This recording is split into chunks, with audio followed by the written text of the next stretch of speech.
خدا با عرض سلام. خدا کنه جور و صحتمند باشه. من عبدالستار هستم، یک تن از معلولینی که متاسفانه بر سر اصابت من از راه بدن خود عزیز داده. دیگه بسیار یک زندگی در خود دشوار دارم سپری میشه. در خانه کرایی زندگی میکنم.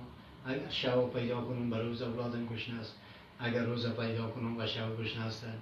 یعنی یک زندگی است که از این زندگی ناامید شده. فقط از شما به صفت یک برادرتان، به صفت یک هموطنتان، به صفت یک انسان، به صفت یک بشر، به خاطر اولادکان خواهش میکنم اگر امکانش هست لطفا دست مرا بگیرین، مرا کمک کنین که بسیار مشکل است. زندگی معلولیت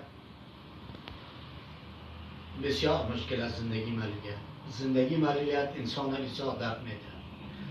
زندگی معلولیت انسان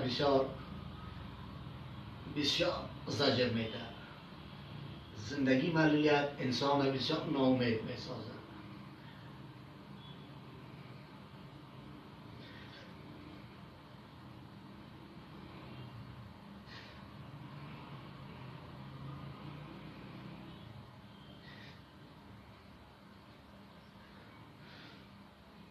فقط از همینجا سرتان صدا میکنم به صفت یک برادرتان، به صفت یک هموطنتان، به صفت یک انسان، به صفت یک بشر، به خاطر اولادکان لطفا دست مرا بگیرید، مرا کمک کنید.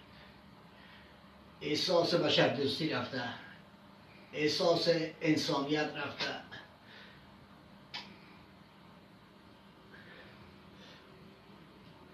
انسانیت نیست، احساس بشر دوستی نیست. خصوصا که باید در خانه کرایی باشی. برای توقع معلول، برای ما که معلول است بسیار مشکل است. یک درد میت انسان که هیچ قابل گفتن نیست. زندگی معلولیت بسیار سخت است، خیلی سخت است. اشخاصایی که در کره زمین زندگی میکنن هر کسی یک امید داره. امید هر کس است، خصوصا امید یک پدر، امید یک مادر همی است. اولادکایشان لباس خوب داشته باشه، کالای خوب داشته باشه.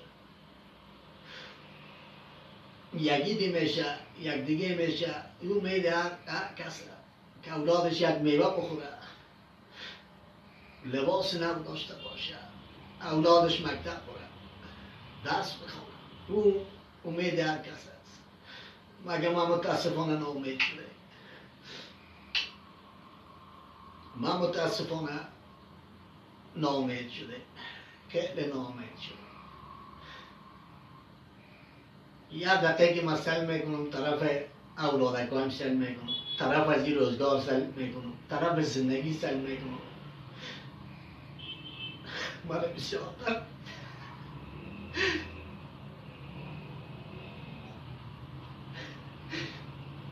من بسیار زجر میده ای زندگی. این زندگی معلولیت سخت است.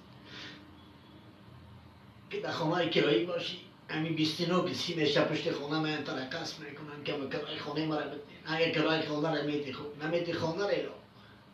این خودش یک درد است، این خودش یک رنج است.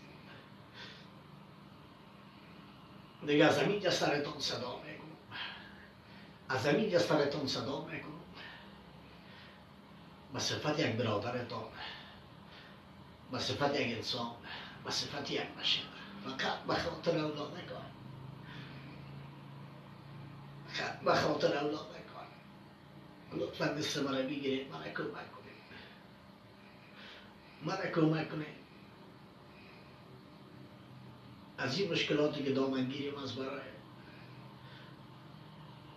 دیگه یک دنیا از پیشتان تشکری میکنم. شما زنده و سلامت باشید، با عزت و سرفراز و کامیاب باشید.